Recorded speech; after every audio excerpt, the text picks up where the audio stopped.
segitiga siku-siku. Mau segitiga siku-sikunya di bawah ataupun di atas. Segitiga siku-siku segitiga yang bagaimana?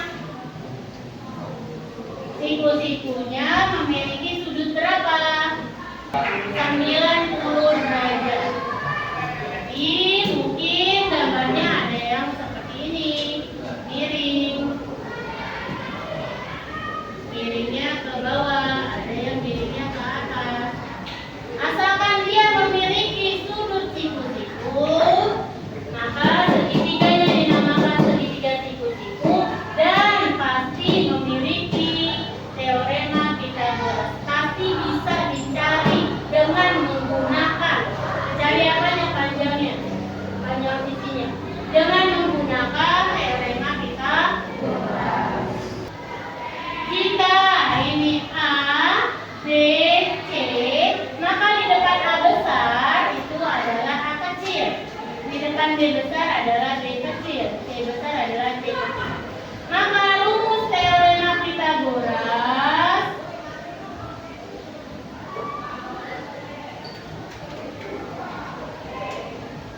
sisi terpanjang, sisi miring. Sisi miring adalah sisi yang paling panjang. Sehingga jika sisi miring A kecil dikuadratkan adalah B kecil kuadrat sisi yang lurus ditambah sisi yang lurus satu lagi dikuadratkan. B kuadrat tambah C kuadrat. Jadi berhubungan dengan kata kemarin, ya, ini melanjutkan dengan adanya teorema Pythagoras. Untuk mencari sisi miring, sisi yang lurus ditambahkan dijumlah. Cuma itu ini. B, maka B kuadrat adalah A kuadrat dikurang C kuadrat. Karena sisi A, sisi miring, sisi yang paling panjang. Ini kalau ABC, dan kalau XYZ bagaimana? X, oh, X, Y, Z. Maka teorema Pythagorasnya menjadi apa? Z kuadrat, sisi miring. Di depan siku-siku adalah sisi miring.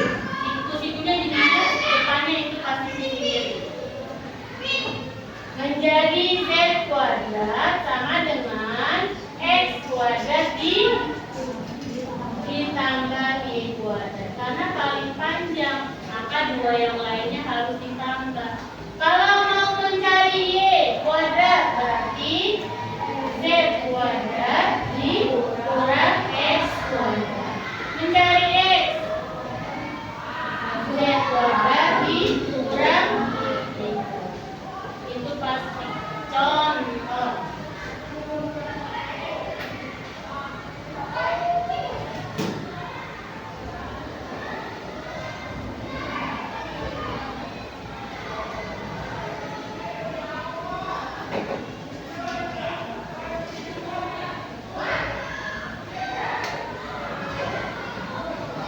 Berapakah nilai X? Berapakah nilai X?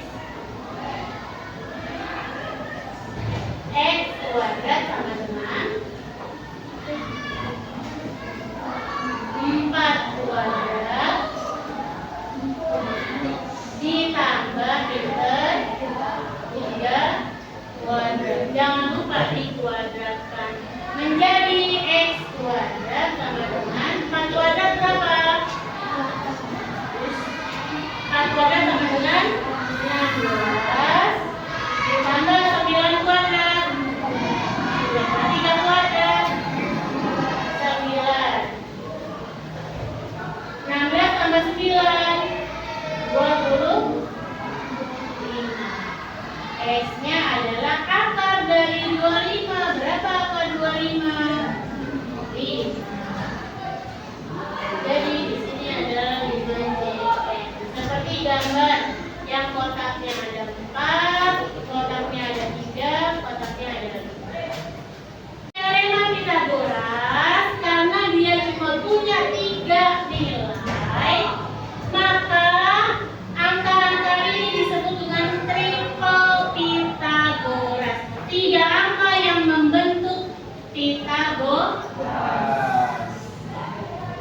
4, 5. Ini adalah triple Pythagoras.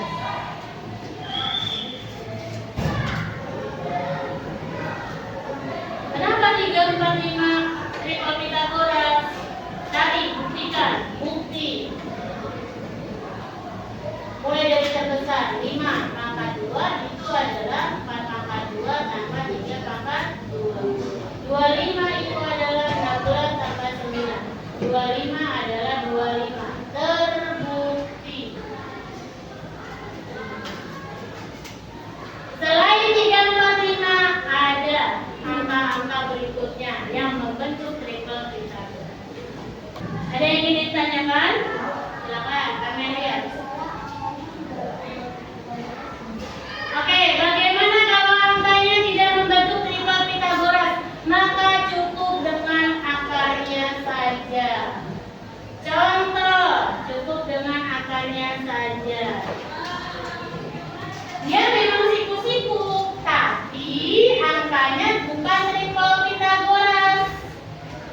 Misalkan di sini 3, di sini 6, berapakah X-nya? Dia bukan triple Pythagoras. Karena X sama dengan 6 kuadrat tambah 3 kuadrat. 6 kuadrat adalah 36, 3 kuadrat adalah 9. 36 tambah 9, 45. Berarti X-nya adalah akar dari 45. Akar dari 45 berapa? Sederhanakan. 45 itu kemarin berapa kali berapa? Yang salah satunya bisa ditarik akar. 45 itu 9 dikali 5. Akar dari 9 3. Sisanya akar 5. Ternyata X di sini adalah 3 akar 5. Nih. Maka triple Pythagoras ini 3, 6, 3 akar 5. Tapi jarang. Kalau triple Pythagoras itu hanya angka-angka yang pasti, angka-angka bilangan asli aja. Jarang yang pakai akar. Nah, jadi kalau angkanya bukan triple Pythagoras, maka jawabannya cukup sampai akarnya. Silakan dibuat kelompoknya terlebih dahulu. Oke, untuk memahami teorema Pythagoras akan ibu bagikan lembar kerjanya. Silakan kalian isi.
kalau Pythagoras? Ya.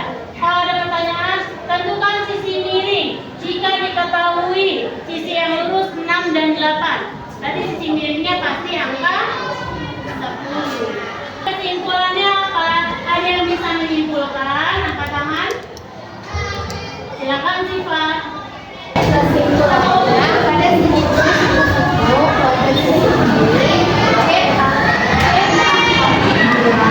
selalu sama dengan jumlah kuadrat dua sisi lainnya. A apabila ditambah B tambah 2. Ini adalah dasar dari teorema Pythagoras. Oke, good. Jadi kesimpulannya adalah sisi miring C kuadrat itu selalu menjadi sisi paling panjang. Sehingga sisi miring kuadrat adalah jumlah dari dua sisi lurus lainnya. Kalau sisi miringnya A berarti A kuadrat. Kalau sisi miringnya C berarti C kuadrat. Tugas yang Ibu sampaikan silakan.